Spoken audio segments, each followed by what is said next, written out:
Kenya abariki baitumba bakorentera mangana magia asenchira y'obwikirano emanya mange na boigo bwatira n'Ensoko TV koigeka chinginjo cy'omugusi. Y'Ensoko TV uburoso bw'omugusi. Tomu chako tengere merobere ito yogosemia na gukumanya yago korekana kira rituku nabariki baitu beandrete chinga kichons asengencho yao eyariganie asobo tengari butari no mubwekano.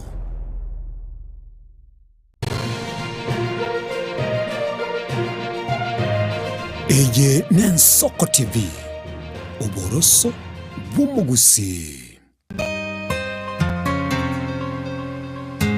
Umuruburi kubwatia na bukurigirirwa na kiro muntu.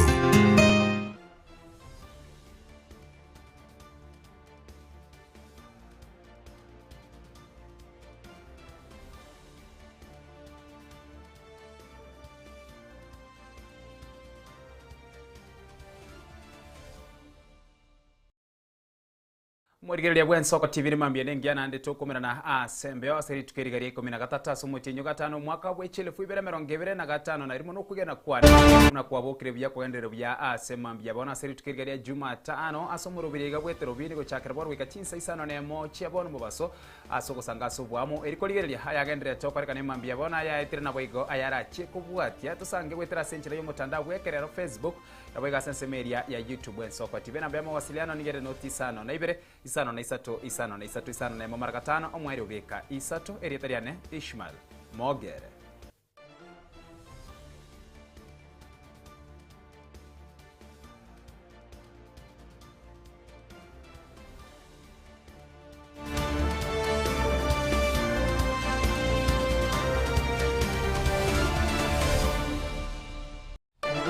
Muchakane mambia bono muraiwense Daktari William Samuel Ruto nigaganira mu nchiro ligokorekana asobura ino botenene libwa bomo bwechinse gose United Nations Security Council. Ruto asenkwane aye engakiye gikarokia Africa Forward Summit asomucho Nairobi nigairere buna teribya kubekense morogongorwa Africa ururubwate wetani umubaro bw'abantu bilioni ya mutinu gutaisano ase amangana yengencho abwasaganirwa na neribya orogongorwa Africa gotwara ekeroga yakemo ase egekaro ekyo UN. Conflict, war, whether in Africa or elsewhere, undermine the progress of all of us within this continent and outside the continent. And there are three fundamental areas that we need to focus to be able to deal with this challenge. Number one is the root causes of conflict and war, which is largely poverty, underdevelopment, unemployment, and related inequalities. The theme of this conference, Africa Forward, has addressed some of the issues in the multiplicity of sectors, in health, in education, in industrialization, in financing of development. We have had a robust conversation to deal with the challenge of poverty, unemployment, and underdevelopment. Number two is reform of our African architecture, starting from here. The peace and security architecture in the African Union is an area that has been identified by the African Union itself, and I was given the mandate to reform the organs and institutions of the African Union. We will be discussing in Egypt the proposals we have to review and to reform the Africa Union peace and security architecture so that we make it much more agile, much more responsive, well-funded, so that we can be able to tackle the challenges that face us in this continent as Africans before we seek for help elsewhere. Number three is the reform of the governance, peace and security governance globally. We have taken a firm position on two items. Number one is that African-led peace and security interventions, there is now a UN resolution that this will be funded by assessed contributions of the UN. We want to pursue that particular aspect so that whether it is the Africa Standby Force, which was already there is a resolution to that effect, we want to bring efficacy to that resolution. We believe that if we are to secure this continent, if we are to reduce conflicts in this continent, interventions led by the African Union must be, as per resolution of the UN, must be funded by UN assessed contribution. Our position is that it is not practical, it is not possible, it is unjust, it's unfair, it is morally wrong for 1.5 billion people to have no say on matters that affect them the most, matters of instability, conflict, war, and insecurity. And therefore, the reform of the UN Security Council is a matter, according to us, that is not negotiable. It is a matter of justice, and it speaks to the credibility of the UN itself. And therefore, as has been said here, either we abolish the veto provisions, or it's made available to everybody. And therefore, ladies and gentlemen, our conversation today has been captured in a draft final document that has been circulated. They are right there on your tables. It has been worked out by teams around this table. We have not received any objections to this position, and we take it that it is our collective position as an outcome of this Africa Forward Summit. It is right there with you, and this will be presented as the final document that is going to inform conversations into the future, including at the G7. Thank you very much for your kind attendance and your contribution. Merci beaucoup.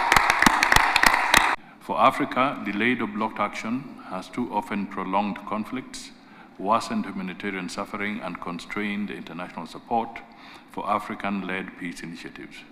Reform, therefore, is not only a regional imperative, but a global public good for the future. Indeed, Africa's position is that the veto should ultimately be abolished. However, if it is retained, its application must be universal and non-discriminatory. Denying new permanent members the same rights and privileges would merely institutionalize a second-tier system of permanent inequality. Justice demands parity, not partial inclusion. Kenya reaffirmed its commitment to accelerated, comprehensive, and meaningful reform of the UN Security Council as per the Africa's common position. We also recognize that initiatives such as the France-Mexico proposal, advocating for voluntary veto restraint in cases of genocide, crimes against humanity, and war crimes. While such initiatives do not substitute for comprehensive reform nor conflict with the African common position on the UN Security Council reforms, as encapsulated in the C10 model, they nonetheless represent important interim measures towards enhancing accountability and moral responsibility within the Council. The time for reform is now. Africa's voice must not merely be heard, it must be permanently represented where the most consequential decisions on global peace and security are made. I thank you. Thank you very much. Sense mwende bosibo bachorio boke bwense mwe bunge ya Olikalau kiama kia DCP nigo kia musioliro murwanire gwekerego ekyugweterase etikiti kiama kia DCP gya oyore Sami Kamau Ngodho abo ase omurai kiama ekyo kia DCP rigadi gashagwa ase nkwane yaye atebire muna sobochori bore bosio nigo baguchia gotema iguru na inse erio konyora ekirogo ekyo. We want to leave it to the people of Olikalau and the people of Nyandarua. Senator John Medho and Honorable Wanjiku Muhia will lead the team that will campaign for our candidate, backed by our sitting MCS and all the DCP aspirants in the county. We are leaving it to you. You can only call us if you think you are in trouble. I don't think you have anything to worry about. As far as I'm concerned, from where I sit, I'm a resident of Nyandarua. I know the people of Nyandarua. Your issue, Wanjiku Muhea and Meadow, is a margin. It's not the win. The win is guaranteed. It's a margin. Yeah? That is what you must work on, and voter turnout. I want to ask the people of Lokalau to come out in large numbers. Out of the 72,000 registered voters, we want 70,000 people to come out. And that is the work Wanjiku Muhea and Meadow and MCAs you have to do. Make sure all the elderly people come out to vote. And our young people have received a report, and I'm very disturbed, that most of them who are our supporters don't have IDs. Others don't have votes. We have work to do, because the young people are our biggest supporters. And it's unfortunate that most of them have lost their IDs, they have not replaced them. Others are not registered to vote. So we have to work on it. So the team in Nyandarua, this is your baby. Deliver it well, safely, together with the mother. We leave it to you. Don't be worried about UDA and money. During the UDA nominations, William Ruto directed that 40,000 voters should come out to vote for UDA, so that they can give an impression and optics that UDA is strong. Each voter was supposed to be given 1,000 shillings. And we were given, that is 40 million plus another 10 million for the 20 delegates in every polling station. Those who are being given 6,000 each. The minute who are given 6,000 is switched off their phones. Sir. I want to congratulate them. Because they didn't want to waste time on an exercise that is difficult. Out of the 40,000 people, they could only get 3,000. They rated to 8. So assuming they did 8 out of 1,000, they only spent 8 million, wakamunyoa Kasongo 32 million. Hii Kasongo najua alikuwa mtu yangu zamani. Hata saa ingine mimi namuonea huruma. Hii mtu amenyolewa na akina kuoza sikuria na akina Itumbi. Hapo wamemnyoa 32 million. Lakini ni si mbaya. Mwizi akiibiwa na wezi si ni sawa? Si hii pesa ameiba. Si ni Asha. Si ni ya Kenyatta National Hospital. Akiibiwa na Itumbi na kuria iko makosa. So don't worry about money. And we have changed. We were telling our people, eat money and vote right. We have changed. The people of Kalau have told us to stop it. They were given money to go and vote for UDA. They said, we don't want. Pigieni makofi watu wa Kalau. I think that is the spirit. We are telling the people of Kalau, don't take this money. Mwai Kibaki in 2007, when William Ruto coined 41 versus 1, Mwai Kibaki won the election by having only 2 voting blocks, Kenya plus voter turnout. The second block was called voter turnout. It was 97%. I am looking at a situation where I'll be persuading the people of Kenya. For us to get rid of William Ruto, we must have a 98% voter turnout to make sure these men go home one way. Much as we have had a lot of problems with the police and castigated them for being unprofessional, in the Olakalau nominations for DCP, the National Police Service did a commendable job. We want to say thank you to the County Police Command and the more than 300 police officers who participated in making sure that every polling station had 2 armed police officers. The tallying center had more than 50 armed police officers, and the DCI and other senior officers were on patrol throughout the day to make sure that there is law and order. We want to say that is the kind of police we want to see. Utumishi kwa wote. Let our police be professional. Let them serve the people of Kenya. And we are hopeful that the same way they behaved during the nominations, for both UDA and ourselves. Although for UDA it was over deployment because there were no people. There was too many. The policemen were more than the voters. So we are hoping that the police command in Nyandarua will plan and plan well and deploy officers to keep law and order.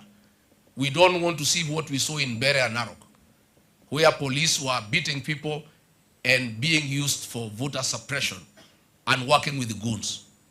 We hope it will not happen in Olkalau. I want to bring to the attention of the international community that the sovereignty of Kenya is very important. Western Kenya borders Uganda, 3 counties, Kakamega, Busia, Bungoma, and Trans Nzoia. At the moment, William Ruto is recruiting voters and registering voters from neighboring counties. This is a perforation of our foreign policy, na tungependa sana maneno ya kurejista wapiga kura katika mpaka wa Bungoma, Trans Nzoia na Busia. Lakini sisi tumepeana tangazo kwamba siku ya kura, kama wewe sio Mkenya, sababu tunajua kichwa ya Mkenya inakaaje, jaribu ukuje Kenya kupiga kura. Amewapatia IDs, vile anapatia Al-Shabaab IDs na wale ambao wanaua watu kule Sudan, vile vile pia amefika Uganda kule, anaregister watu kule. Tungependa party leader wetu tuongelee hiyo maneno na utusaidie.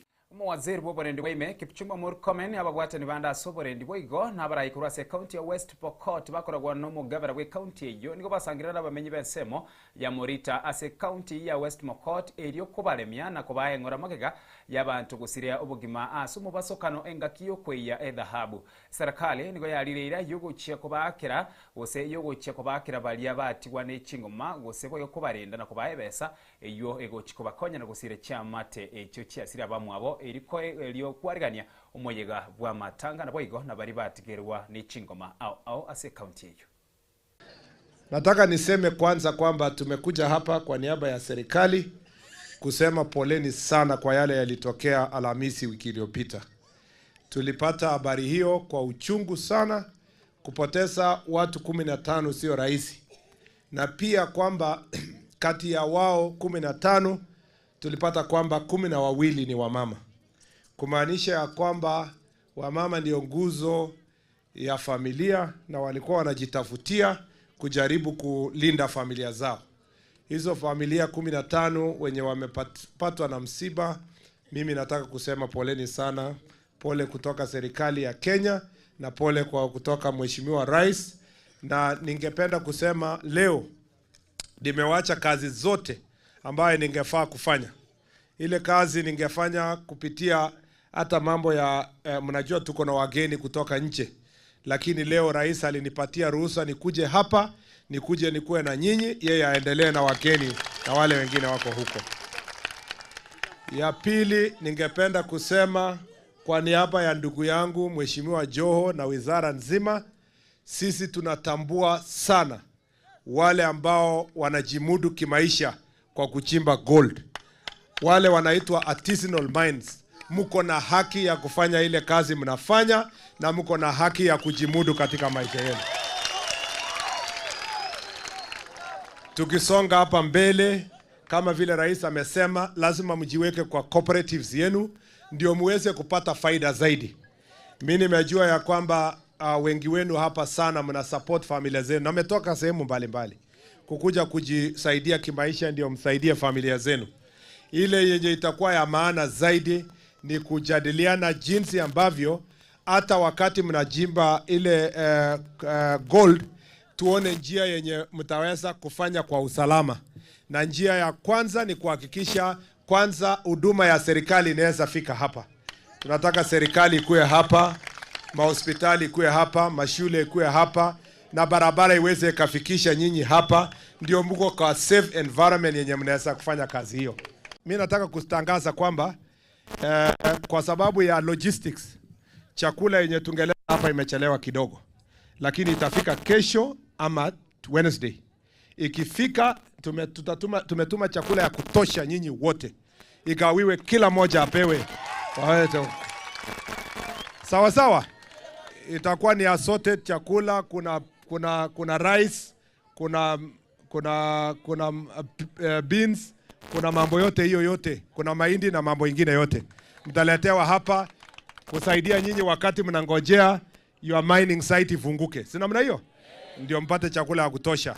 So kesho, kama sio kesho, ni Wednesday, County Commissioner na Deputy County Commissioner watakuja hapa na mjipange kwa njia inayofaa, kwa njia nzuri, na tuko na machiefs wetu wako hapa. Hiyo familia imeathirika, tutasaidia pia hawa wale ambao wameathirika wapate kitu kidogo kidogo. Sawa sawa. Kila familia ambao walipoteza mtu yao, nitatuma County Commissioner apelekee familia yao, kila familia 1,100 kwa every family. Na wale wako hospitali tutasaidia hawa kulipa bills yao yote kuhakikisha tumemaliza, na gavana pia ametusaidia tayari. Kwa hiyo yenye itazidi kwa medical tutawasaidia, na wakitoka hospitali mimi nitapatia kila mmoja 50,000 wa kujisaidia hao wenyewe. Sawa sawa. Lakini sasa nataka niwaombe pia, hata kama hii ni shamba yetu na ni biashara yetu, naomba kwa heshima tukue waangalifu. Tukiona mahali iko na shida kidogo, tuchukue hatua ya uangalifu mapema ndio tuweze tukasaidiwa. Muitishe usaidizi hata kama ni kwa chief ama nani, kusema tunahitaji mtutumie hata kama machine, mtufanyie nini kuondoa mawe yenye imefunika mahali ama nini, mtafute usaidizi. Kwa sababu hapa tunataka wananchi waishi pamoja na kufanya biashara. Tunataka kuhakikisha bunduki zote zimeondolewa na kupelekwa kwa polisi. Hatari kwa hiyo ama? Nataka kila mtu hakikishe kwamba tumerudisha bunduki kwa serikali. Tumekubaliana jameni? Hatari kwa hiyo ama? Kama kuna kitu ambaye sisi tumepoteza watu hapa, lakini tumepoteza watu wengi, na ile mtu aliongea hapa alisema tumepoteza hii miaka yote kwa sababu ya kutokuwa na usalama. Kweli ama rongo? Mamia na mamia ya watu. Kama kuna zawadi mheshimiwa waziri mwenye hako hapa, sio mwingine kupitia rais, zawadi kubwa ametupatia ni mambo ya usalama na kutoa bunduki haramu. That one will go in history. Si kila mtu amefurahia? Muweke hiyo amani. Kwa sababu ile bunduki ilikuwa inasumbua hapa, ndio ilifanya hata sehemu hii kutofaidika haraka ama kuweza kuendelea. Lakini vile amani imekuja, hivi vitu yote mnasema, maji, mambo ya shule, mambo ya hospitali, mtaona vile itakuja kwa sababu ya usalama. Kwa hivyo mpigie waziri makofi kwa hiyo. Ile kitu mtasaidia waziri, wale bado wako na hiyo, na mnajua msikubali. Muwe kwanza serikali ya kwanza kuona kwamba mambo ya bunduki hakuna sehemu hii. Ndio hii maendeleo yote tutafanya bila wasiwa. Hata ile kusaa mnasema mtasaa, tutaongeza mtasaa kama kuna usalama. Si ni ukweli? Nataka niseme poleni. Sisi kupoteza watu 15 si watu. Tumepoteza watu, tunasema poleni sana. Wale mafamilia, wale walipoteza watu yao. Waziri, wakati hii janga ilifanyika,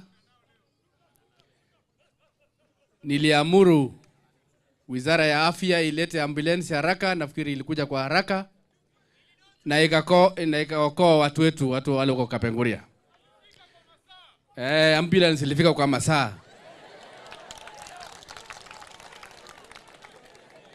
Na watu wetu waliokolewa, ingawa wengine waliomea sana, lakini wamepata matibabu pale Kapenguria. Mimi nashukuru sana kwa sababu nyinyi mlishughulika kuona hawa pia wameokolewa. Lakini tunasema pole kwa wale tumepoteza. Hizo silaha ambazo tumechukua, bado kuna wengine wanazo. Tafadhali tushirikiane na polisi wetu wale wako hapa, tupate kusilete zote, kwa sababu kazi yetu polisi ni kuwalinda, kulinda mali yako, kulinda wewe maisha yako, na kulinda mifuko yako ili ukae ukilala tu salama, kwa sababu sisi ni wafanyi kazi wako. Sawa? Jambo la mwisho. Ninaona hapa hakuna network, lakini kuna network ya pombe, si ndio? Na madawa. Tutapunguza hiyo network. Napenda kushukuru County Security Team kwa ajili ya kazi ile wanafanya wakiongozwa na county commissioner, sub county security team, wanajeshi wetu na wenzi wetu wale wa security agencies ambao tunashirikiana hapa. Mheshimiwa William Ruto ametuguza namna gani? Wewe mwenye unakaa hapa, ametuguza namna gani? Wacha nikuambie vile mheshimiwa amekuguza. Wacha nikuambie, wakati ya ile serikali ilipita, walikuwa wametembea eneo hili lote kuangalia wapi ndio yuko na dhahabu. Eneo ya Rumusi ilikuwa imegundulika, na walikuwa wanalete wadosi kuja kuchimba dhahabu, walikuwa wanalete. Lakini Mheshimiwa William Ruto alipoingia katika komiti akatuambia kuna kitu naitwa Tisino minus, kubalini watu watafute mali yao. Sasa kama mtu anaweza kuwakubalia mfanye wadosi wasikuje kuwafinya, huyo mtu ni ya kutupwa? Huyo mtu hajakuguza? Jioni ukipata ka kitu sema nashukuru William Ruto alitukubali tuchimbe. Kwa sababu kuna watu wanapiga hesabu jinsi ya kuwasongesha ili wakuje kuchukua hivi vitu. Na hatuwezi kukubali, na najua waziri hata kubali, na najua William Ruto hata kubali. Kwa hivyo ndio tukifika 27 nataka tufikirie sana. Tunataka kuendelea kukula hivi vitu ama tulete serikali ya kuleta wadosi hapa? Wale wanataka kuendelea kukaa hapa waseme 2 term. 2 term. Arenayo habarimu ba JSS niko baganire serikali kubarika bene iribatie kurwa bakora ribwabo gwetera senchira yekonda inse kiombe kiabo gya Kupet urusagia rwe county ya Narok niko batebire buna ngeri bakonyore chilifu 15 na ibere nigere enkemono asabaganire serikali gwikirania eira erie babete bakubaliera buna balimu. Piga sauti, hatuendi shule. Hatuendi shule. We are going to paralyze learning in JSS. Kupet power. Walimu power. Wakati wa kulipa mwalimu. This is Chevai by the Gender Secretary, Kupet, Narok County. We want to communicate to the President in King James fashion, confirm our chairs in terms. I mean, the stipend they receive is still subjected to some deduction. They are not able to meet everyday need. They live in worry. Their future is uncertain. We are saying the government, justice to that degree. These teachers went to universities just like lawyers. Not having the police interns. When it comes to teachers, we have teachers interns. We are saying justice to the teachers of Narok County and of the entire Kenya. Justice to our teachers. Kupet power. Confirm our intern. Internship is an illegality. Power. Eric Simel Cole, JSS Secretary Narok County. We as the JSS teachers and the entire Kupet Union, we are calling the government to act in good faith and confirm these JSS teachers. Our JSS teachers in our school are doing the same work as the already confirmed teachers, and putting them in, subjecting them in an internship and giving them a lot of work, it is very unfair. We are calling the government and telling them that the only language that will listen is confirm the JSS teachers. We've seen the circular that is going on, that the government is in talks with TSC to confirm only 20,000 teachers. But our clarion call and our irreducible minimum is 44,000 teachers. Kupet power. Walimu tumechoka kunyanyaswa. Now we are saying today that if the government doesn't confirm these teachers, we are afraid that we are going to paralyze learning from now henceforth. Kupet power. Haya, Kupet power. Maestros power. Kupet power. Thank you so much. My name is Kipkwaya Chepkwony. I'm the chairman, Kupet Narok branch. I want to talk to the heads of institution in the JSS schools that no teacher should be victimized because of fighting for their rights. Kupet power. Kupet power. As a union, we are taking the responsibility that all teachers, these teachers shall be in the streets fighting for their justice. No teacher should receive show cause letters because of attending this demonstration. Kupet power. We are going to demonstrate from here direct to the Teacher Service Commission. The county director is aware. Even the Teacher Service Commission is aware that these teachers are undergoing a lot of mistreatment. Kubet power. Kubet power. Kulipa mwalimu 17,000 in 21st century is a disgrace to this profession. Walimu wameenda university, wamesomea, they are degree holders na wanalipwa 17,000. Hiyo tumekataa. Punda amechoka. Punda amechoka. Again, talking about 20,000. That is an abuse to the JSS fraternity. We want a confirmation of 44,000 interns. Kubet power. Kubet power. As a union, we will work this journey together, and we are going to push to ensure that all the interns are confirmed. Kubet power. Kubet power. Kubet power. Thank you. My name is Madam Sela Kuluo, the Treasurer, Kupet Narok Branch. We are here again because we want to urge the government to supply enough teachers to these JSS schools. As it stands now, we have like 2 or 3 teachers in every JSS school. The subjects are not only 2. We need specialists in every subject area to be sent to those JSS schools so that learning can be meaningful. Right now, you find that a CRE teacher is teaching mathematics in JSS. A mathematics teacher is teaching PE.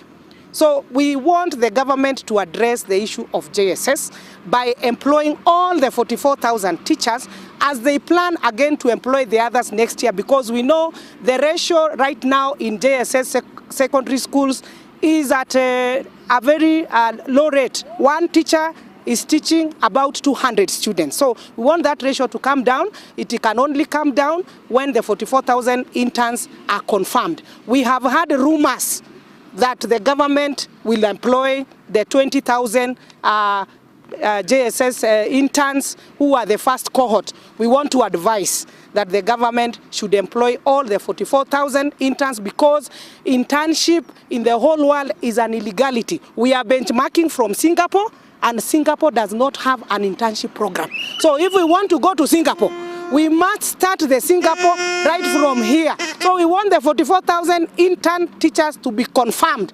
JSS power, moguls power, interns power.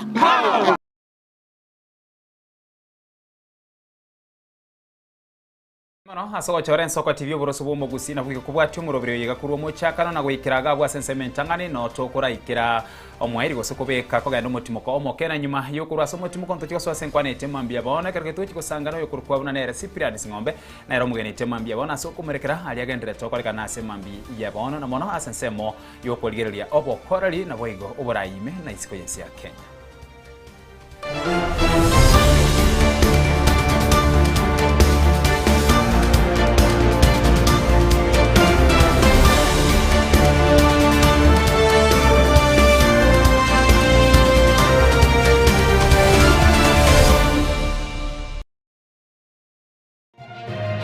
Eye Y'Ensoko TV, uboroso bumugusi. Je, una ndoto kufanya kazi ughaibuni? Mwakala wa ALM tutakuwezesha kutimiza ndoto yako. Tunatoa ajira katika nyanja mbalimbali kwenye mataifa ya Qatar, Milki za Kiarabu, Saudia, Bahrain, bara Europa, miongoni mwa mengine. We are legally registered by the National Employment Authorities, and we are licensed to do manpower recruitment for different countries. Currently, we are reaching companies in UAE, in Qatar, Russia, and we are hoping to enlarge our boundaries. Kwa maelezo zaidi, wasiliana nasi kwa nambari 0721151500 au 0729690571, au unaweza kutembelea katika ofisi zetu zilizopo jijini Nairobi katika jumba la Delta House, orofa ya pili, chumba nambari 204 katika barabara ya University Way. Tupigie simu utimize ndoto yako ya ng'ambo. Karibuni sana.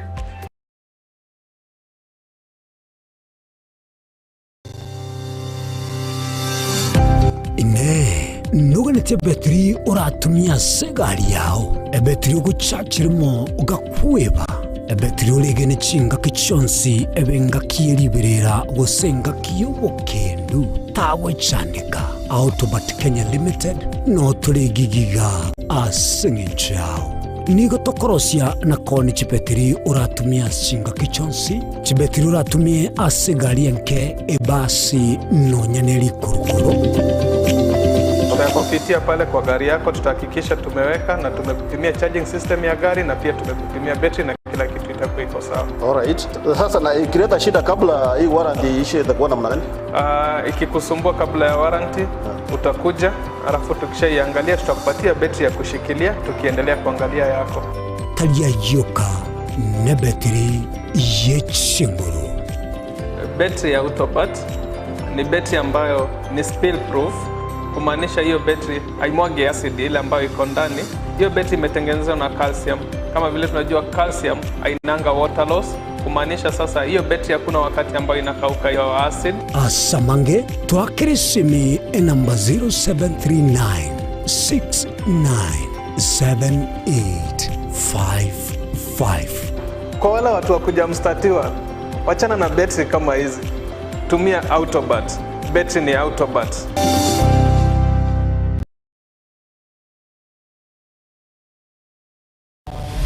Mrena nabali bechinguru erikwe manyabo na wataka kuruchitananye chinse Frida Kerubo, Innocent Onyango, Clinton Ondigi, Diana Mbemo, Ishmael Mogere, Linet Nyambane, Daniel Omwaga, eke na kigekos kiamesa yamangana maya. Ubugima n'urugendo rubwatamange amaya n'amabe. Umusakito Linet Nyambane niga ngaririye imena ishiko ya gusi na gusanga n'abayaeteire n'abakuyaetera. Nchekera na ibole twe undango tebiwa ndabona ibole tukinde buya ngakina kinde buya ekera na chiwe ke miya kasta ngachaka ngodifer po ngoira samagoro wani kamanya gutokanga na twali rogo wana wacha gitego aya nime yo muroberyo bumwenori kirali tukule Jumatano chinsaiber chabutuko Y'Ensoko Y'Ensoko TV oboroso bumbugusi.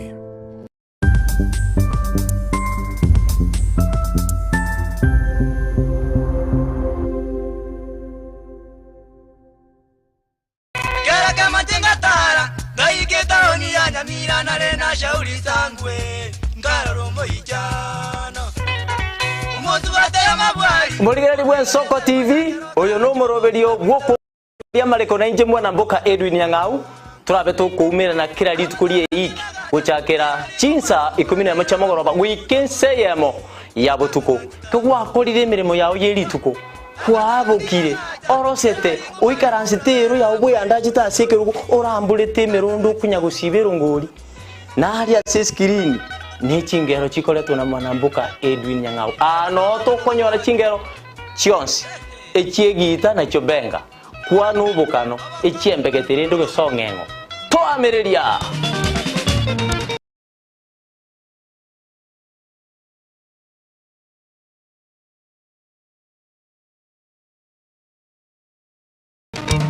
Bakaliya omoto yakabwatwa Bakaliya omoto yakabwatwa amatukemero ngena gaika kabwatwa Chinchira chito chigekoro nigo chirasoko goseluboko nene gosiriwa ne chinchira chekerero ekira kichagire Y'Ensoko TV twachire gutorigesa ko kyomugusi kurwa soko limera asendiba y'abanyandwarero oboroso bomugusi boigekerwe omugusi bono ne chinjira chiago goikaransanse na kubeke TV yao kwene kingangwe somi oregekoro kyomugusi wetero muroberio bwigekoro gito ase tokomera nabaga kabasamwerere naboigabangi nabanyika erigukwanira okweboyia chindagira amasikani chinyangi nemejiga ao yomugusi kera rituko ria Ramisi chinsa ibere igoro imeye TV yao na Mbeya Y'Ensoko TV na Stephen Nyarike Mbunde tolende ekimira eye Y'Ensoko TV oboroso bw'omugusi Yekoro yeito ime Y'Ensoko Y'Ensoko Yekoro yeito ime Y'Ensoko Y'Ensoko ibyengia yakire ngumanga bunalero ine asama kiaya mbireo seino mbireo asama tuko amaega obugima bwakira rituko bwomugusi nigo bware gosirwa n'oburimi rikomera riburga risamura byonsi asekerenga yokobeka ase ekiage ekemo ningi keire ribaga rikiage asinka yomugusi nobonchereria noborokia nobonyanyimbo gose nobwagachi asomoroberio wikiage kyomugusi nobe gukumirana na inche Frida Kirbo kera ritukoria ijuma chinsa ibere chamugoroba astogosanga n'omugusi kurwa chingongo elio kumanya naki bakwenyorera engere yabo ya kera rituko omocha ebagoteba yogose como elio nero gose kabya maiga yokonyora mangana mange korwa segete senikia usigete Y'Ensoko TV boni go yakirenga kingo koleta nganya sai nigonda koletro murobili kurkunga amegelio yebebelia murobili nigonda olete amuna basomba banya sai abu astra ko batukwegera lingana sobwagale nantali yoka nonyora matera noena masabo noboroli ntunyale koba tokurwa ayankira lituko liye sabato liye bande bagotebanga Jumamos abande batebanga Saturday chinsa ikomire ibere chamambia ugweka chinsa ibere tomocha gekora nchumulisho ngaga nabasomba banyesaye ntokoletere umurubiri bweleso seseni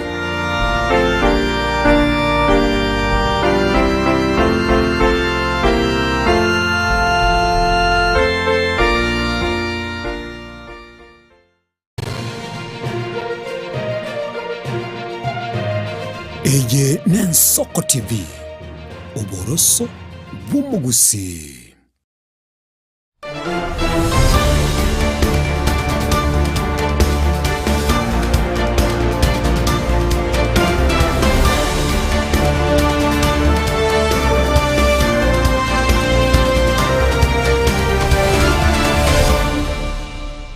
Karibu na ndo mwanchumu rigelia Hassan semo ya kabere mambia ya bono chida kanisa no nebere choka chia tiere chiraga chinsa isano chabono mambia Y'Ensoko TV boroso bw'omugusi ase enkwana ya ito emambia ya bono gore siasa nubrai nabo igali agendere to kare kana emambia ya bono ime studio ninde no mugani tuchiko sangamo nere nichiko mwalibaga iliago kwani na kogosogeria mambia ya bono tusanga so bwamu wetera senchira yo mutandao gwekerero Facebook rabaga sisemeria YouTube ase bari moko bwatu wetera senchira yekerero Y'Ensoko TV namba mawasiliana se jumbe yage nyenge nigere noti isano na ibere isano na isatu isano nemo maragatano omwerio beka isatu tuchakusanga so bwamo gochakera bono gwika omwerio ime studio omugeni nero yiga na kire bunyamwarigani eria gukwania mambia ya bono na boigo bunenchire mo yokubeka oboroso na ngaigose aiboire korwa.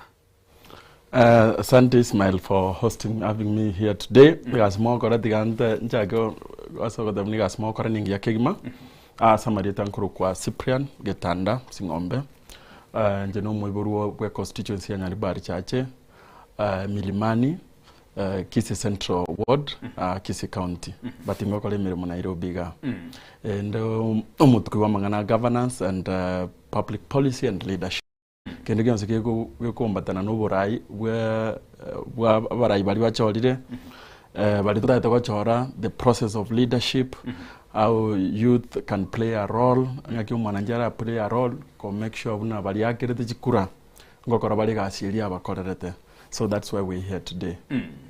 ekero gokora emirimo eyega yonsi pinyone nasoba okoreri bwago nonya nkeri nyonye naye ubwatu bumanyi igoro yamangana yega bwatikene n'uburayi nyone nasensemo yobokoreri aseri buliriria bwangu kurase ensemo yago nine aye nigokora gegechera nabo igokora obutukina narariaganira gokorekana ine hayengo esoki ole gosesenge nchondo chena abange nigo bagandire tuwe esoki nekera mugunya kwirigeria ale ensemo yae nanga yago swaguchia elinde onyo arege talikiago aye no rege tigo sase na kinara lyae liswalirigia mboli kuboira asebona tikande una tindi geti lakini I try and play a role kwa ensure una abara ibali bago choru ngoli vale to the expectation yabantu bali baba cholire you know omwaki chikura nero your employer nero gokolika so as it is Ismail tinda amua gutena kirogende gionzi but I constructive play a role kwa ensure bunango choro turabarai barachokorera abantu egasi nande kutoko bakerori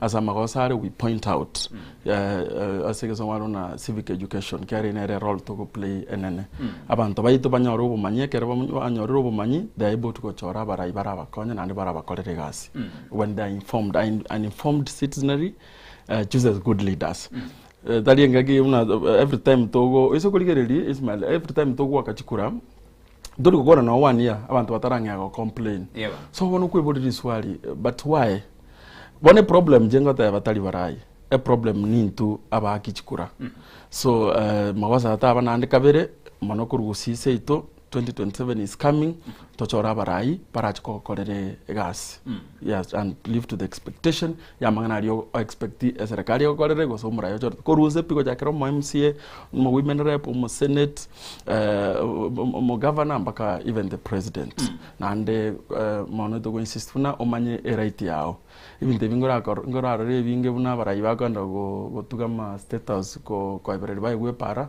those are things that should not take place kera is a right yo mwaki kura go kolerwa magenderero that's why we always come here kwebori buna expectations iriko bwate amagani ali ori wakirete chikura kwa agotebeti okorirebo onya tarakora what will happen ngochoro kuru nando mwakere ako jingende go say handout nando mwakere so what will happen after the 5 years report card ya nga kitoko nyaro kuri report card yi I no mwaki chikura kwa gejiri umungwano uri wachorete go so muspat uri wachorete as he live to your expectation yani okorere biri akaneti go saba promise egere omanya muna going forward nga kitoko kora 2027 okay ase enseme yo mwaki kurankwira ni magega kengwate bana umuchando monene go sobo kongutu bwatalina nabarai kolinde no mwaki ekura no ase enseme yo mwaki ekura nere na bagote bana inche na bwatire ekura yane na chire litukoli na cholire omurai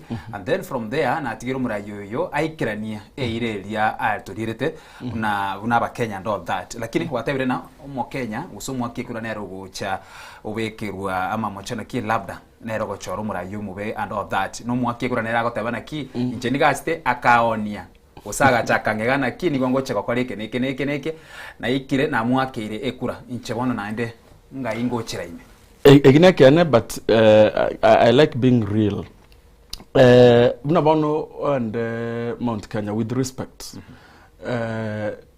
by a big margin Mount Kenya ya gereto muske for example ruta kaire chikura kiera chikura chiagetu ba mate 47% almost half but ya mando wana batata itiruto bobepi Mount Kenya abu wale forefronts the very person kutare kubatebi against and it has happened not just Tororo whatever na bangainete nini we have had this nona baraibaito kurgusiti that kunga convention names mbe cascaded but how is it possible then una ekero murayo ya korire myake yetane na kungaine to kamwakera to benefit of doubt na hande kwa mochora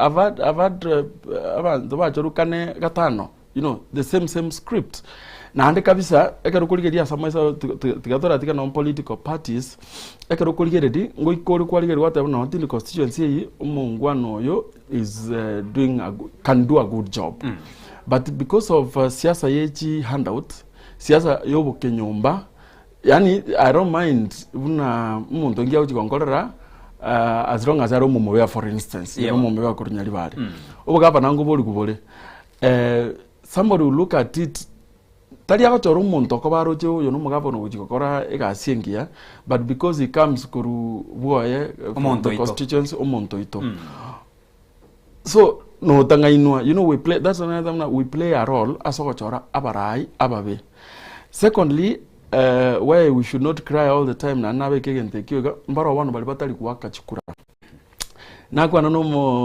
one of your colleagues got that to mention the on the viere onye muntu goto takali baro kura ita goji yake you know when you do that we normally say na bad leaders are chosen by good people who do not vote the big constituency abatali kuwaka chikura na ubago to chorra baraya babe kere when you are home the good mungwano rwa kere kura the good leader will not win, the bad leader will win.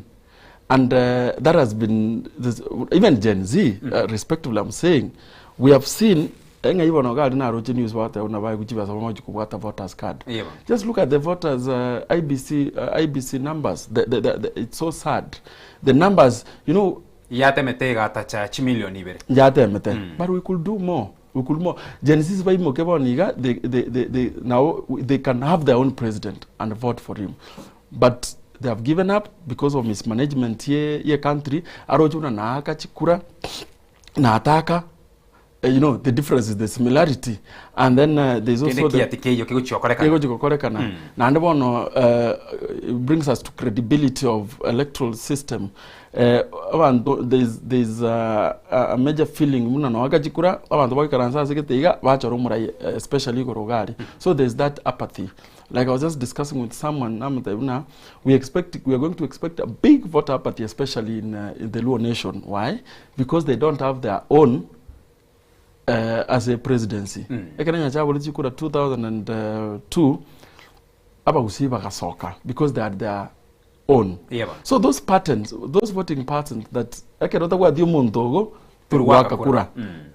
Omonto ekere like otwa dio montogo clan yao toliko sokwa kechikura. So when you do that, the bad leader oliota taite Ninkubori asubwango mono asenseme yugwaka ekura buna abange barabori na labda asekera kuri kerukeri kyo president Igorogalia oliaga nituchwakira taramorororo na uyorororo tategituko mwakira ekura inchiranere nyari kuno gusene nyari kane so that singitsa mwana tokandira tokara no kwegeria abantu manyana nkikani rikokorekana muntu nanyari kogenda bakase ballot akiro mu MCA akire omu MP akire omu governor akire omu senator kawe kasekerukiria kenene labda akekura arosta beketiki yae ororo lakini ekegwikiranie ase ward yae aikiranie obu MP aikiranie obu women rep aikiranie obu senator ama no wakilishi babangina ase county. You are allowed and it has happened even as a petition ya koiba chikura cha presidency that thing kept coming up like asege tuweke classroom weke abantu bali registered there are 500 but abantu bagite kura there are 400 but yonyoro una bali bakite president there are more than umuntu MMC yake iko 200 same chikura chonse picha yake 200 but the president akere chikura 400. You know, it raised a very serious issue and nyarenge debate even in the court that ngakikunyalekana chikura chi president chire more than chikura cho MCA. So it's allowed, nobody will carry a gun, but irrespective, again to insist, especially in governance and public policy, the best justice you can do to yourself is to take part as an electoral process. Kochora umurai uyota taiti do him bad by voting the right person. And to a good not whatever na issue ne voters to a good extent the kind of bad leadership that we have had ego itaba ntomoyo umuntu akorobna ngake chikura tingaka you know una gwake bekaliri the difference is the same. Like people have done so bad, they have abused power so much to an extent mago monginori otabwa tuna gusie amajare kerase bado umaide Ismail boni abantu bakwana ne buyugusi yaba angina. You know, then why not? Somebody mentioned the squeeze abantu bakota paraji abo mufuko. The politics of handouts. You know, they have given up because in the electoral process kera mbararora obuya wo orai. You know, we don't know. Actually, I keep saying we don't know oburu ke na power. Ndora manyo na power ninki. You know kero murai yale say no. Even now, so you drive to Mount Kenya, just a practical example. Because Mount Kenya, they are not good in good terms with the head of state. Ganda the same way or drive Western region. The roadblocks are not there. You know, power is good. Over I know we are. I'm not agitating for excluding but tuiso ko manyoborai na ndo manyo natoka chorabarai na ndo babugati na ndo keep on check ndoko after 5 years tuacha tuagorua na ndo ira ni omonto yo will do ourselves a lot of justice even to our children. Okay. Nkwira ni mageka ke twira ni bara asensemo yige karonkere kendre tase mucho yigonero of course nkwira na torega gwa asensemo yo kwanere iguru yo burai no bakorera se urugongo rwa gusie county ya Kisii ne county ya Nyamira eke karonkere kiaire giakora kanta sama tukabere tariki 11 na 12 litukure igoro gikuru kwa na African Forward Summit eke karikiwe ikira bona iga kiaire and of course barai bali batigarete mense abane bali bagendere takosoka tocha kana preparations chige kale keiga akarukulira se metandao na roche abakenya mbana letete kidogo baote bana bali nga against osibarenga mamincha no gokolera nyumba y'uburayi bwesa mu ntire likonyaga cyera kwa renovation woro mwarore kumbe murayi bwensere konyororire na limo enga kiya munache ko hosta egento kenga bone keiga ige nyumba eri enkoro liko yari guche gotobo soku kolende ekienye kiya ya bono gia state house bono gia taretera masikani nekera to kwande yo yege kali keiga ekigema so far so good impact ya na kiero buya bwa emboro byogo na boy gona ali ya trachikandra korra guche mutuge wetera sege kali keiga good Ganta ke asogota babuna ase status I don't subscribe to that. Net ya bakenya kidera kiasi bakole. In fact Ismail, if you go to other countries Kenya ndo kwate problem kuna big man syndrome. We worship leaders, we worship position, we adore titles na kitoko ile na maya. If you go to countries like Netherlands, in fact Jioso wakamwambia kwa nyore a minister, a member of parliament, tali na wane bike, akawa ndiye nyange, ochie bunge, you know, to his office. You know, when they see this kind of fuel guzzlers to whatever and how we worship power with the big man syndrome, and yet we are the poorest continent in the world, so that was yes, but to me that was not a priority. The kind of billions that are being spent. I was just mentioning the other day.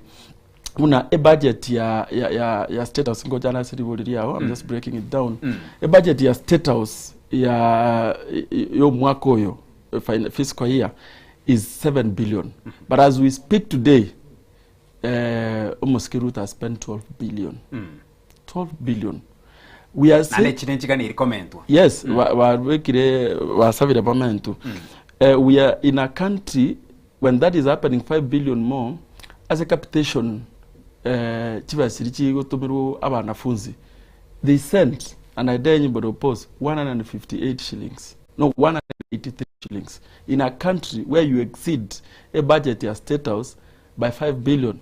In a country as a deputy president, ego to me million kumi in a day as okwaya chindege. And then we keep crying. So the summit is a good opportunity for just the advantage yomo ligeria. Summit yega ebangire France as a country ne country ya Kenya is a very good opportunity. Mheshimiwa Macron and then no host of course Ruto ntuanyorete more than 30 heads of state na ole Nairobi kwa rore buna jipara una tuasikere tu is a good thing. Is an investment forum kwa impressa mangana innovation, youth and entrepreneurship. And if my only worry is even the Vigo sign do they see the light of the day? 11 agreements. If we take track, of course, agribusiness, amangana climate change mitigation, amangana yo ya entrepreneurship and creating opportunities for youth, amangana employment. Agribusiness you know, it looks so good on paper, but if we live to the expectation, even they were implemented, Kenya life will be better. But my worry is these things might not see the light of the day. And what happens, you know, give it to him. Every time this agreement Chico Korwa with the current head of state, go say Monto, the presidency goes Monto in power.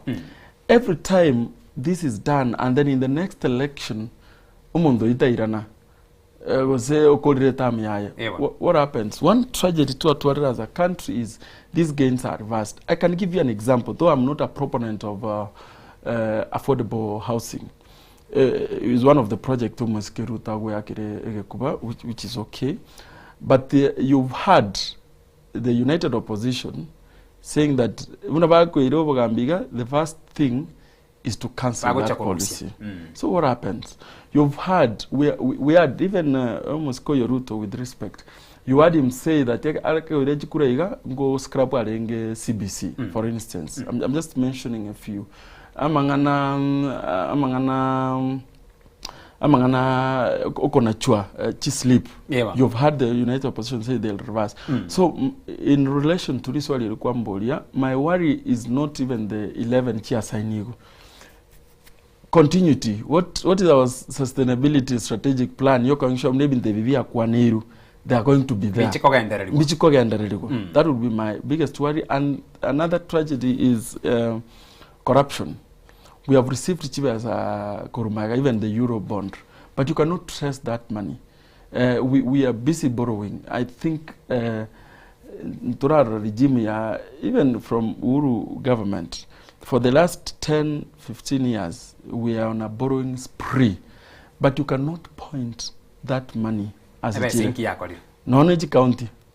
For instance, for the last, we are doing now, is it 13 years, 14 years? Every year we have like 10 to 15 billion coming in. Are you able to point? Are you able to point it even from CDF? So resources is actually not even the issue. The issue is resources go to make a chile prudently. Who's in charge of utilizing these resources? Check to make sure they are doing the right job. They are utilizing our resources. That's what we wanted to point out. That is the very important role. You about education. Role you have a right to recall your MP. You have that right. But most importantly, and that is why for the state you exist as a media, play a role on checking and playing checks and balances. As after 5 years, then what went wrong, what can we be able to do? Okay.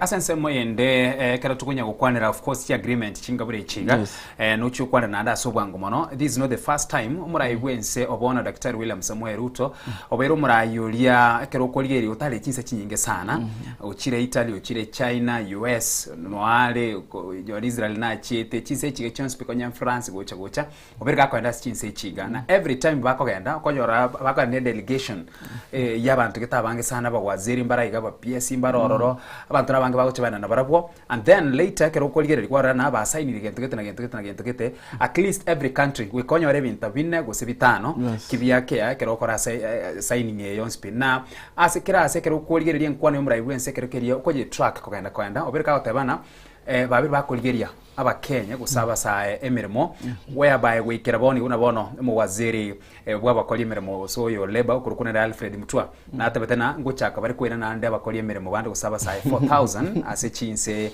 cyago chimumbu gaiga bachiyo kole emirimo yo abo Teresa bo driver na miremende gocha nomurayi gwense kero gwategera statement ya enyo na state of address ase amatukama gegaso mwaka oyo iga ugochikoera na atabetena at least almost 200,000 plus abasa yabanyorere emirimo lakini akerukwirana ase ground wekera boniga tindamanya mumurumi na rogo se mu tegete umatera kekenyoro atesengencho abantu 200,000 100,000 boka abo feel that impact so chitari chike chosipi ogenda oirana chi agreement gocha how far are we with them? You know, we live in a country of lies. Of course, that's not true. When you're talking about 300,000 youths, no breakdown into 365 days. As a mega you know what almost get out in short, una every day chindega isano jirija keki chikole ando 500 chijire every day chiko yaba to iziko waigire 300,000 you know every day but really that's the biggest fallacy na igure we joke a lot as a country injuta tukwera abantu iziko mugambi Africa is so rich, why do you want to export people? Of course, again, the abantu bako na isiko is a lack of job opportunities. Iga Kenya and a good environment yoko kole biashara. But if we had that opportunity, you know, young people have an opportunity not just for employment, but kokora na biashara bayege ndereri. Then we could not be talking about this madness yoko ira abantu isiko. License, especially for young people and the Gen Zs. We should zero. The cost of doing business in Kenya, somebody was telling you, you go package to a match bottling, you need like 6 licenses. You need like 1 million to Bob. Kokorachi license choka. Even before Taraja Kebiasara, you are already drained. So kogenda kuruwa bisigete orore montu gete na montu gete kogenda orore na no na license chire igoro okubwata corruption. So if our leaders are serious about giving our people good life, no go transform to make I'm trying to read it see like it's easy to. Do you know how many companies have left this country? Still. Yes, but even I was surprised now. Even PricewaterhouseCoopers is leaving this country. The very basic area, cocoa. You know, it's not there. Not because they are not doing business, but because the cost of doing business is so high. I can tell you. Yes, I can tell you. We have I've worked in government before now. As a county government, we have had situations where donors come. They want to invest. In fact, the first thing, what is our cut? Yani bribe us to invest in us. you know, it's my life embarrassing that is. Ota to koigore kama nige toko nyabantu obugimo bwantu buchenjiko but yonyoro kuboligwa buna to eri yaki umayo konya abantu baito you know that kind of madness korua saba bunge governors you know it's all over kwegweterika tigashagwa senkwana eri tikoligaro na tabetena entokera nyone pare ya Mau Summit etracha kuagachwa na singencho na muraigwense ebesa niraganeti enyare kwana nguchia sare sina bingina no kwere niyo koboko bas etende yemanya koenanwa billions of money. I'll not be surprised that is true. I don't know, but think about surprised. Even now, we have had issues. Even CDF, Chivas Jikondas school.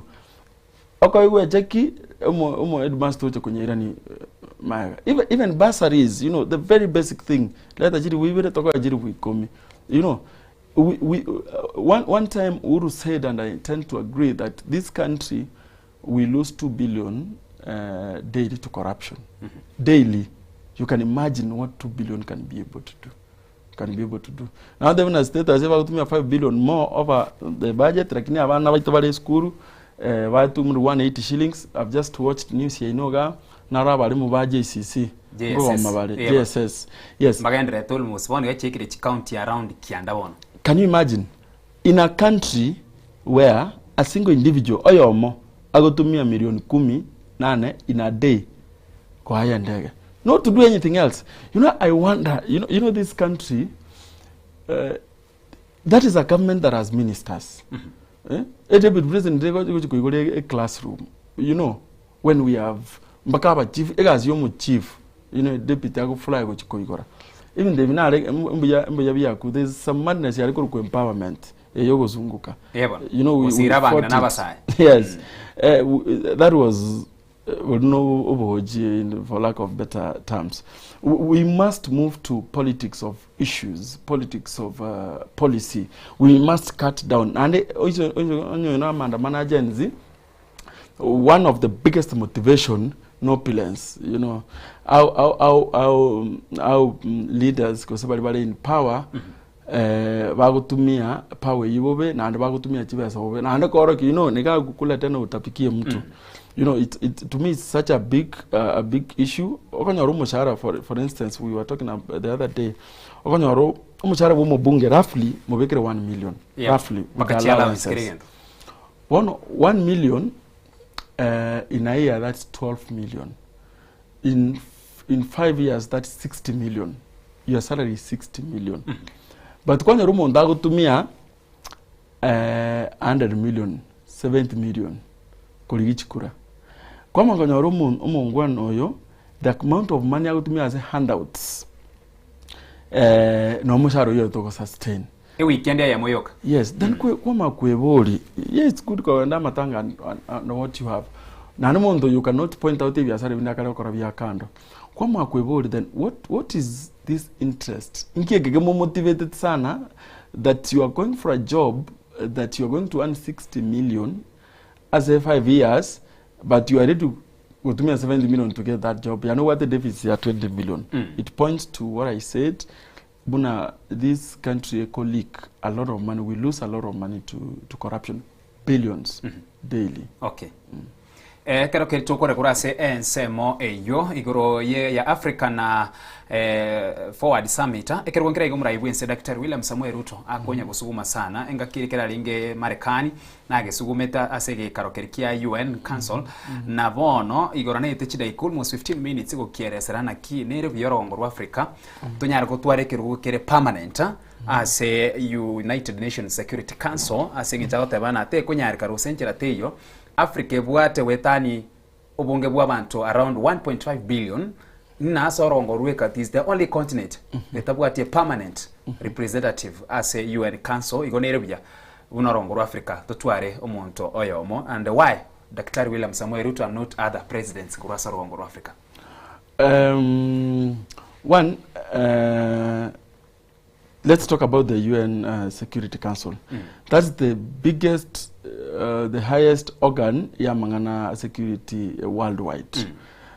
So chikantu richibwate birogo bire permanent, or it's good to tell you morigerelia. The first is the United States of America, the UK, the China, and Russia and Asia. So as chikote the GNCP, the way you rightly put it, African area tabwati permanent seat ororo. So he asked, I listened to him, and it's not the first time one sana and just for clarity, that I do not talk Kenya, as the Africa, but of course the selfish interest going to Kenya. And to me, it's a good thing. It's a good thing. Africa is so rich, man. Africa is so rich. I think yes, my mentor Nomo is the late Raila in politics and governance. Africa can feed the world. But eto wate new colonism, yani bade tore colonized Kebongo. We have not seen tore gora maisaito tore our richness. Naona maliogo, the kind of malioga agoros raw materials are coming from this country. I was just mentioning to the other day, like Victoria gagusi, to make example gagusi. Ambure yego tugusi, umoko yo kana na maraba. Ondo so Lake Victoria. Do you know na maraba ya akwenda ana mpaka Japan aba exported amacha yana mpaka Egypt basime ko majara batoneli. You know, we are so rich, but we have not tapped into richness yetu. So to me it's a good thing.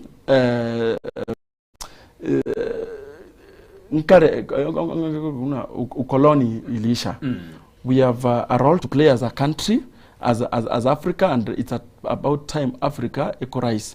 But our biggest challenge now that we big man syndrome. We are worshipping titles. We are not choosing leaders. There are just few countries in Africa, like 3-4, but were progressive presidents. You know, your Senegal. You know, there are people very open-minded. If we could be like that, look at African Union, just on paper. Tanzania, a chairman is the first person to congratulate a fraud. You know, 90% plus. Actually 97. And then you as a union, you as African Union, congratulate Montoyo when our people are being killed, butchered. Even here in Kenya, you never saw any condemnation from African Union. You know, are we ready? Are we organized enough? Of course, veto powers. It gives you an opportunity to make very important security decisions, even economic and political decisions at that level. But the other songo, they're not already. They are not stupid. They know that if you empower these people, you have what a veto power. When you are a permanent, you have a permanent seat at the UN Council. You have a right to oppose, even to vote. So they know that because Vato Ikaranserete and they want to see Africa progress, over and over they have always blocked Africa to get a position, and I'll not be surprised that this is not going to happen anytime soon. Ruto, he might not be there tomorrow as a president. Who else will push? But I know that the Western countries are hell-bent on having us sit in that powerful post. But even the Rajigo, let's have our act right. Let's let's improve Africa. Let's develop Africa economically. Let's transform lives. Tribalism, clanism. You're seeing what is happening in South Africa. Yeah, you've seen that. So sad. Nigeria. Yes. And do you know Mbaliko Rwani Basongo? Do you know? Africa. Africa. The same Africa that you want to ask as a UN Council. You cannot take care of your sister. You are fighting your very own, you know, big man syndrome. Yani retrogressive thinking that cannot take us forth. Okay. Mwanchu murigeri yabuna tongandira tego sanga abwe mambia yabono negandira tume ujumbe yago enyinge nechwe kaiga alafu ntochiko yesome mambia yabono sabono yango tarara simiri chiduka na nyuma yego simiri chiduka ntwira nena yande amange na mono tokwerana twira naboro asoro gwangurwa gusinara liaya agendire tukura ron mono asesemo yama agendiro na boigo sense media yobrai tuskare ne TV yao.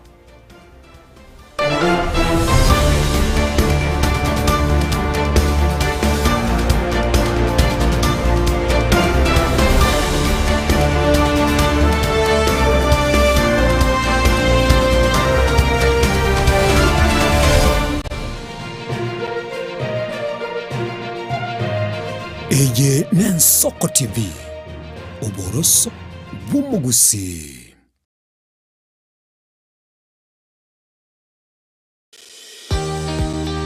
Obutindi n'obusumbasi amate ninkikere tokore. Asamarieta ngoro ko munyagitari bosire koru Betami Rehabilitation Center. Betami Rehabilitation Center togotoka asegusi ensemo ya Gesonzo na Nairobi ga ogoche ensemo ya Ungatarunga Xerian Road. Ime ya Betami nigo togo konya abantu bari amaruna amaryogo yogotindi asariri obongo bwabo. Togo konya abantu buna umwanafunzi orenge kwende university ongere gotumia amaruna amaryogo yogotindi amosariri wono yaikireke wango guikarwariwe. Kwanya oroyo nde orenge kwende kanisa otigire onge akonywa amaryogo yogotindi na amaru abasari eryo twabaretaga Betami twabarwali erinde obugima bwabo bwirane gochaso obugima bwe asamange twakirisimiase namba 07 06840844. Betami Rehabilitation Center lichiburio gukora chingatare icy'obutindu.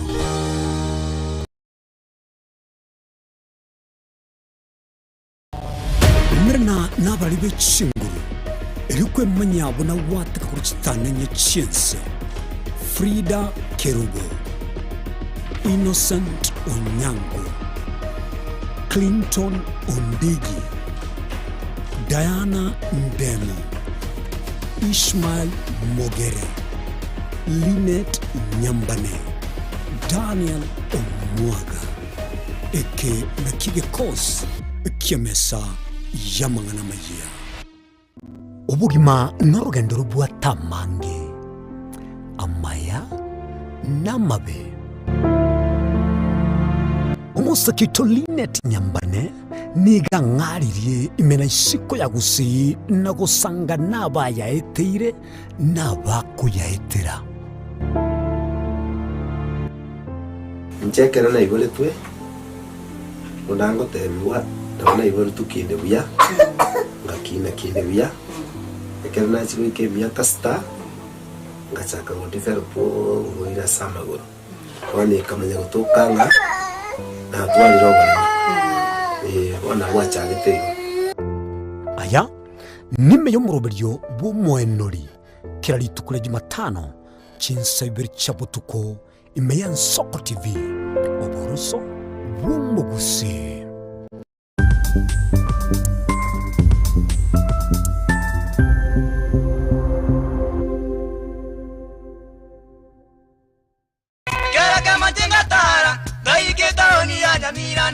Shauri zangwe ngararombo ijana umozu bataya mabwari Muligari Y'Ensoko TV oyo no muroberio gwokongoria mareko na inje mwana mboka Etorobini Y'Ensoko turabe tukumira na kira litukulie iki guchakira chinsa 11 chamogoroba wikenseyemo ya butuko kugwakorire emirimo yawe yerituko kwabukire orosete uikaransitero ya ubwo yandaje tasikerugo orambulete emerondo kunya gusibero ngori naria se screen ni chingero chikoletwa na mwanambuka Etorobini Y'Ensoko ano to konyora chingero chionsi echiegita na chobenga kwa nubukano echiembegetere ndo gesongengo to amereria bakaliya omoto yakabwatwa obe bakaliya omoto yakabwatwa amatukemeronge na gaika kabwatwa.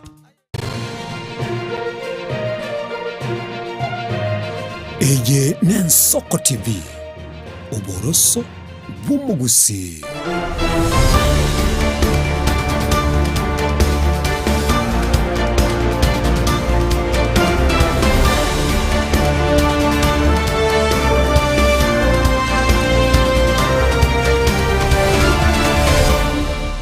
Karibu naende mwanchumo rigire mambia bono hasenseme yiga ya gatatu mambia ya bono aso usanga kwitu tugendrete gusanga na mono ko rigire ligoro yoburai no bokoreri asabara ibari barobisi no nyambalia bobwateganga yokonyora ekiroge kero kiri tukuna na sorongo rweto rwagusi aya niko kurwa senseme ya nyaribali chache county ya Kisii ntoro chenyona na se county ya Nyamira abara ingunya kwebanga bali kero yo monaro konye konie sera ya enga nitinchenkole leke yonda chako leke and of course urere mbuli bwa chakero so sorongo rwagusi rukuru kwana nechi handout na wikoso yoko boko mubuko and of course ikibona kero keligereria kurwa sense muye ndege ko muchikobana nene kioro kelina siasa iri kuchimutuga iga monaso mwako 2027 na bera achikunyarika nebe siasa iri very expensive konyoro MCA na bona data ya so gatarie korokina na bera achikunyoro MCA achikutumika up to 4 million as a campaign MP na bera acharu konyore iri kare 30 million plus mo governor na bora achonyore iri kare 100 million plus mo senator we iri kare somewhere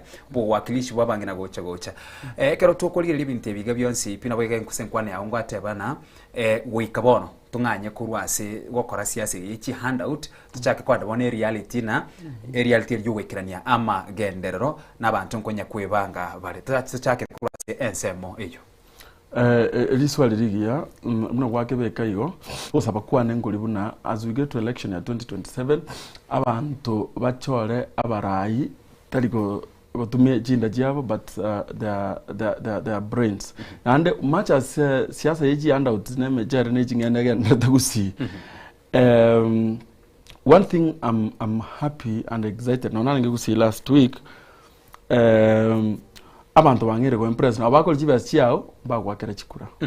If you remember what happened in 2007, yes. Almost Kenya chai, I remember that was the first time na go vote. Almost Kenya chai go collect campaign ne helicopter from a ward to the ward with all his resources, but he lost. So there comes a time, abantu batu, and that's why you have also a role to play as a media house, kumanya abantu baito their rights and the importance of participating as chora abarai. Siasa ya very uzisa na nekujeri ba very expensive as you said.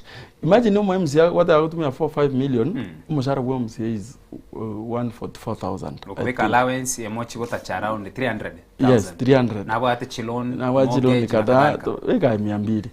But this guy is spending 4 million. Na ande igo ngoji yale amatanga ji weekend is abantu mwaeba menyete. So kwama kwebuli muna why will I nje muna siprenda take ekiroge ekyoge which compare very expensive. It's because of the loopholes to akwana.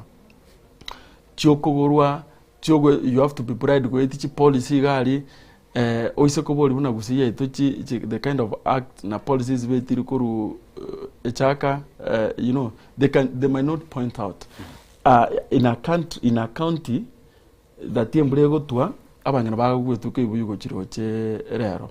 So gusi is going to be very interesting, but injo nande amangana agency is going to play a role. I'm just asking them na bagwate chikura so bonge kiara ngumba chikubale koba independent minded through siasa yobo kenyomba clanisi master yera toire p I'm ready to work rumondo kurwe nyombe ngao jikura as long as I go transform obogima bwabantu bagusi.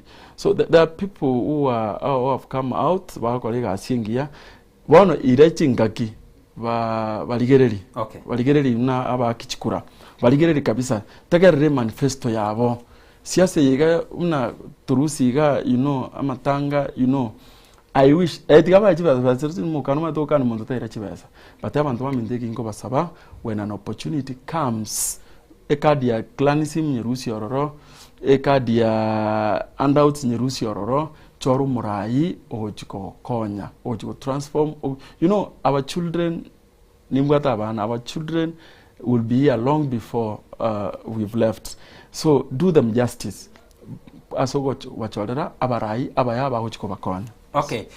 Ase mirio kurwa ayini gokurwa sense muye bunge ya Nyaribari chache unganchire ntumekera singe chabu no kurwa tingo kobolia ya kare South Mugrango ose kitutu masaba ntumekeria alia asore so far so good alia gendere tukura sense meyo sense mo ye bunge ya Nyaribari chache gwikira boniga ekero koligereria as politics usiasa ya gusi ekomo chikorana focus ya nene attention ya nene aso mwako 2027 Nyaribari chache na ba maisonsipi arache abena nigari get Nyaribari chache. Of course South Mugrango nero ne chisemo chinde competition nero but why Nyaribari chache na for the first time around here amaisonsi ipine focus na kiregen paka investment nige karigeri Nyaribari chache sana na ande bono ubuya aya no kurwa Nyaribari ninka one as interest here whatever all factors are showing that there is interest as Nyaribari.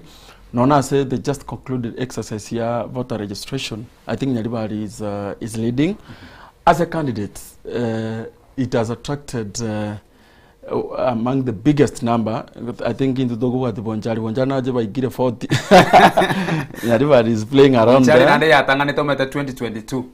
Yeah, what abange san. But the record Jaba break. So Nyaribari is coming up. That is one indicator that the interests are high. Two, Kisi town Bosongo sits in Nyaribari Chache constituency.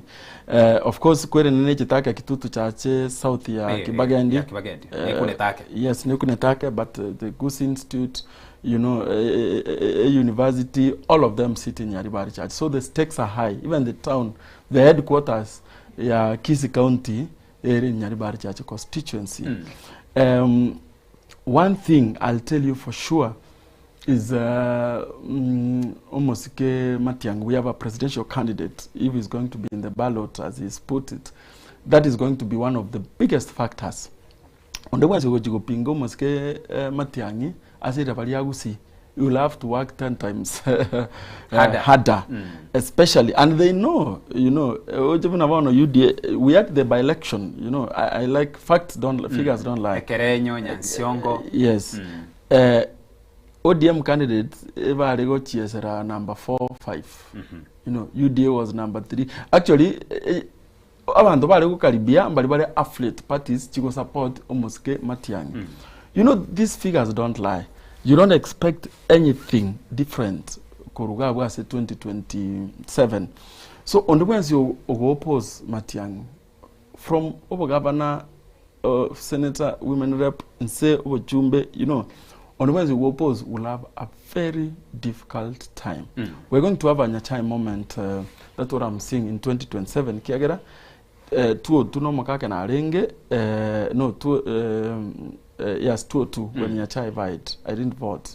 But I remember that Omonto or tickets. Ya no go money a ticket ya for people. That person could win. That euphoria eka endi chikaria cha banta bange mono sana. Ewe vugete ya ringe igoro. Ya ringe igoro, including almost the late Moseti, you know, a powerful politician by then. So we are going to see 2027 as in Yadibari Senkoru, but things are tough for him. One, because he's opposing the Matiangi presidency. Is going to have a very difficult time, and I know he knows. And quickly, and I hope he learns, una siasa each handout is not going to work. 3 liters no much is a good thing, but it is not going to be a determining factor. My friend Birundu is really doing well. No monto I listened to him, we talked. It looks like he had a good agenda. So they don't but 30 of them an advantage of incumbency, but I'm by Karanse and say Mosque Kengo is doing well. So by Karanse Nabirundu, Varuna Vako Iguanana, Umonyalibari redeemed. Yani Umambisko also Katamna. The kind of things, you know, we have become an example of national shame. Okay. So I really hope let's not vie for the sake of vying. Let's not vie for the sake of vying. If we can have consensus, candidate,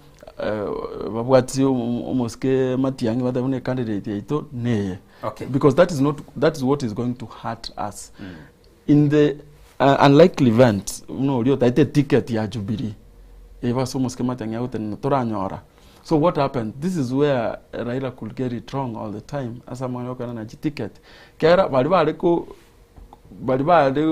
disaveti ticket, they could go and oppose because what the independent.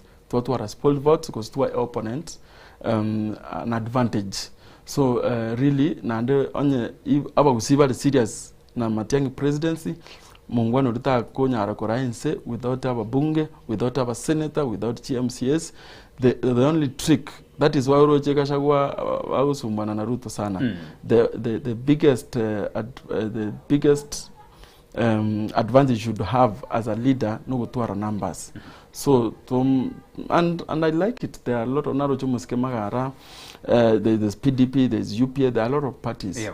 We must have the whatever Kenya Social Congress. Yes, Kenya Nero, Kenya Social yes, nyona atati Kengere. Yes, Kengere, yes, he's doing a good job. Kelikia Manson. So mpaka tuikaranse to manyabuna chame chichionsipi. Etogo chikoteneni abantu kwanyora number 2, 3, 4 bamwene ni chikura chi elibu then a weak candidate oyo oppose our bid oyira chikura. You know, we should and I really hope almost Matiangi will bring his team together. Ntoba sekwanda kotenene birogo ebinge nature flat parties to an extent. Like zoning. Zoning, they know what they're talking about. because you can imagine, for example, Kidara go ticket ya UDA. You know, ODM might easily lose and they might not have strength who bargain even after election in their broad-based government. Yeah. So it's about time as Gusi Yaito to consensus is the best. Consensus is the best. Asense mo ya nomination. Iliku manyana ngoche kurukia benderi. Even if they want to go scientific, what a strength, and that is where Ruto are very good. Ruto will always, you've seen even the by-election, Ruto will always have a way of trying to reach out the opponent, taenda achikove a spoiler in the eventuality. Yes. Okay.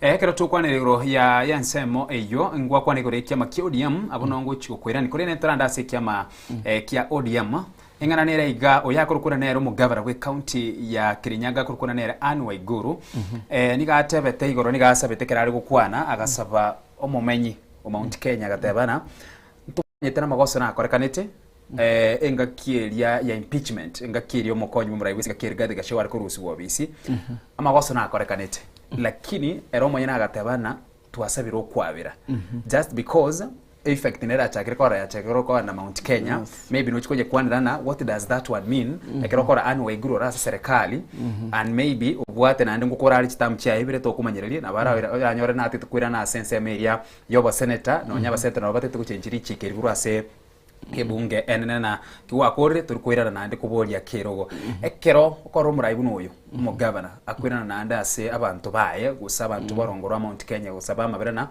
amagosa na korekanite twasabira okwabira gaki ase alia akorekanite ine rongorwa gusina runo bwatani nechiko yake nande bali bara serikali na ombaira ndibatebena bono twiranire pole sana twabira gaki twabira tugosire serikali lakini bono twiranire ase omwano ito Daktari Freddy Matiang'i. Yes, politics, one day is so long in politics. I can tell you, Ishmael, you're going to have, we are going to see new faces. Wakuru Azezarkali, Wagu join United Opposition. Same way, you are going to see about the opposition, Wagu join Serikali. But for Gusi, I can almost predict, I'm not a prophet, that more numbers will be flowing towards Matiang'i camp. And Waiguru kuna wake beka, when you are a serious candidate, a serious politician, you're able to analyze ground or nasikiza ground na boyo ndo na wate bakashagwa. And you've seen it, not just him. Umugavano yomuranga yonde yetali achire. Irungu Kangata ditched UDA the other day. There's another MP. You are going to see them back. Come back. Tena era gocha kotegerera abantu poka gusomwa kiekura amo directina bono genda guchia. Yes, in a language. Now you nabako go join dots nabako rase barochi. It's going to, truth be told, irrespective who will fly the presidency or opposition, abaikoyo barabu is a done deal. Na tabeti omuntu tokapingana nje raira na agerete kura na matatu na gaki Mount Kenya ruto wika 10% ne bati. And true to that, we did so badly. Lucy naona mangano yuko raiba jukura kando. Those people vote as a block. You know they know. Naja kana danga kiva kusindo mind what power is. Kikuyus no bana. Naona bakale bamanyire. Bakale bakuga na bajandikite lakini ganye ballot. Akibago akatua man. They know what power is. They know what it is to lose. Boni go muntu le bita na otali umugusi. Muntu oge chiri kabisa oraste no muikoyo. And they know respectively. Bama eduna in the unlikely event Ruta irejikura second term. Wako rese senya kemini. They know. So it's going to be a serious issue. You're going to have one of the highest voter turn-up as a regions. Chirichibwate reasons. So, korabo, one, true candidate. Two, of course, Gachagua, I don't think he will be mad to go to Nenekerogo. But abai ngoji barego soka waka chikura, not because they want someone else. Abai koyo Mount Kenya, but because they want Ruto out. Na ndipo no babeire amangana ali na raga kwana no ga amangana ali kwana abasoire. You can even matatu ga tonas to kunyecha, you can listen to those people are determined. But the biggest challenge will United Opposition hold but to a representation candidate that is the trickiest part of it.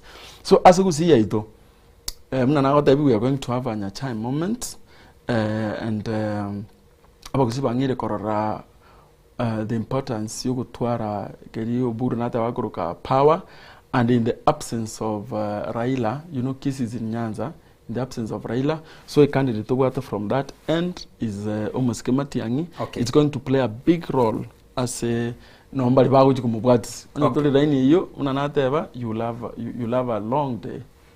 Kwebanga bose bochori bo mwaka ogo cheka bitoro chiko chikokorera ekiama kiodium ngiasogete statement igali gwikira boni yande ya chakire go changanya kidogo basogete press yabo ya sokire ya kire bako muri everything ya chakire kurandana ebirogo byonse of course embarasa serikali iliyo mu ya broad based lakini nande mbara litina bono nigo bagalitia burwani libe birogo byonse uchako mu MCA ogende omo governor mo MP ogende omo senator ogende mwakilishi babangina paka presidents all 6 selective all 6 elective seats na abange bakagerete na asekiruke wo president because batabetena so president batigere senje bari broad based ekiama kia UDA giatigeirwa sense mejo igobona barabwo 50-50 na 50-50 igemerete na bali bayiro president barobanyore ikirukio mokonyi bo murayibwense alafu ne bibinde bitano go chainsa lakini bona basokire statement na konye kuoganetie kiruge kirende esoke mapema tuchake kwebanga ekenengeli Ismail buna ODM presidential candidate yego koweka from their end. ODM is done like Ruto tali muliri mono mungwano tali muliri. He knows already buna if abantu abangire koigwana na of course ODM bona jikaleje faction ivere main ones ndogwateli linda mwananchi na ground. Yes. So nande oisokulige the hype ya linda mwananchi has taken show. Do you know by the way that with respect it's only Sifuna na babu wino linda mwananchi who can go to any part of this country and get celebrated and pull crowds. You see kendo bagala tekisumu. They are in Meru, I think, a weekend here. Yeah. Just see out. They're in Kisi this week. Amatanga bo Onyonka. Just see, you know, because Onyonka belongs, I think, you know, Badiana, Kibagandi, they belong to that outfit.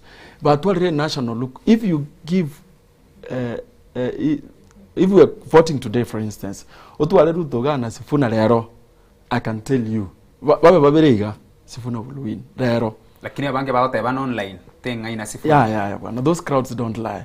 Those crowds don't lie. It's organic. Of course, there's the most important part of transforming those crowds to vote, and that is my prayer. And Sifuna na kwana iga is a friend na kwana again to get important kata una ntoko babaliri tutuale 2, 3, 4 presidential candidates from opposition. So my prayer as a united opposition at one point what you go to a convergence batene ni omonto oyomo the energy river was from about 3H on board so that to deliver. So I was telling you about ODM. Boniga omugagori oburu gaki orosire with respect. I love nonta no mugaka. I have a lot of respect for old, but completely has no agenda. For that party none ndo goda wagwa na presidency gali mwambigene ngeli gali even ukwana egera rutabamente ebesa. There's nothing completely for the very first time, and actually onye bata control the registration of parties. I was not be surprised, just like Ford Kenya. I was not surprised don't go to ODM new or ODM asili nini. You could have even 4 or 5 factions by now. But ODM is done deal. Even Sifuna knows, of course, the legal process but he knows, and I can tell you, I know him. Plan F. He's just keeping them busy. No secretariat, nini mba murusi, just to keep them mangate bugari.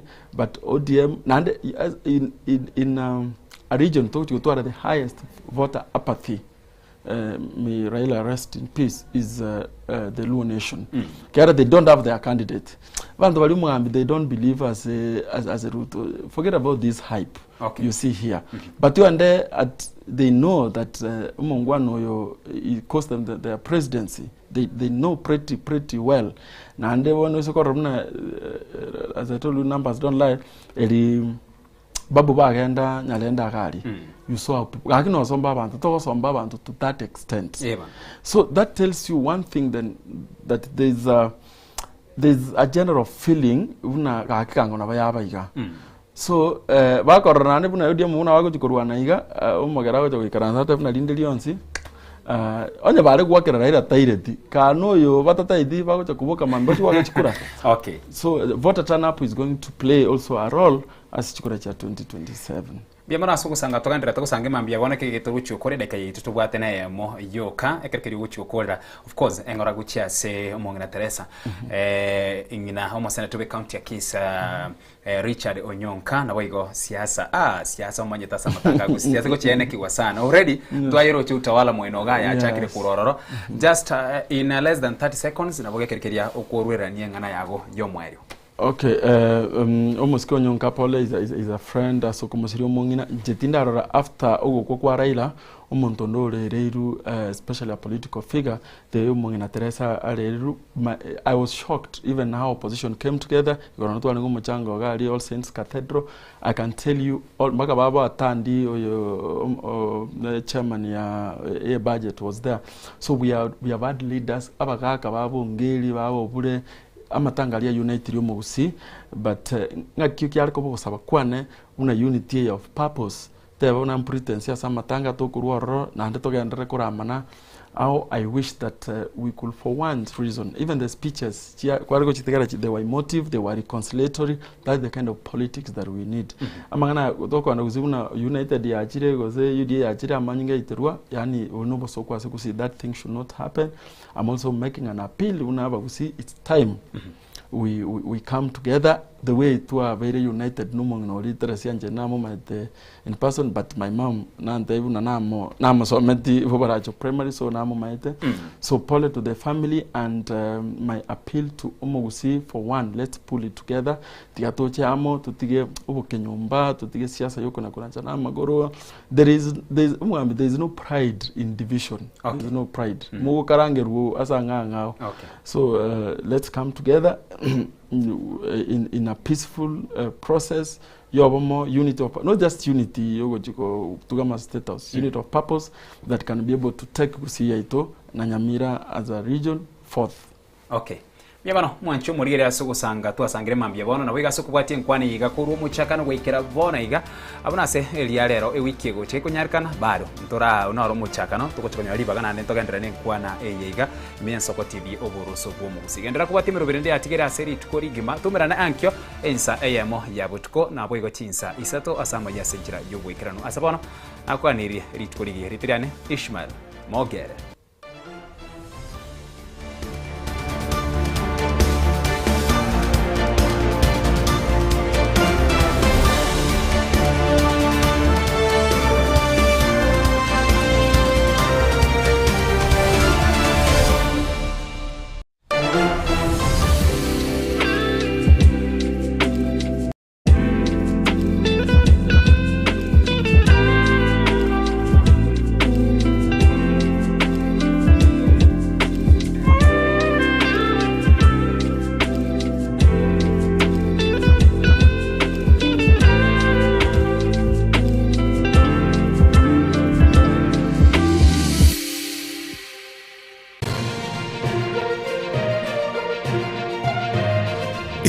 Y'Ensoko TV, Oboroso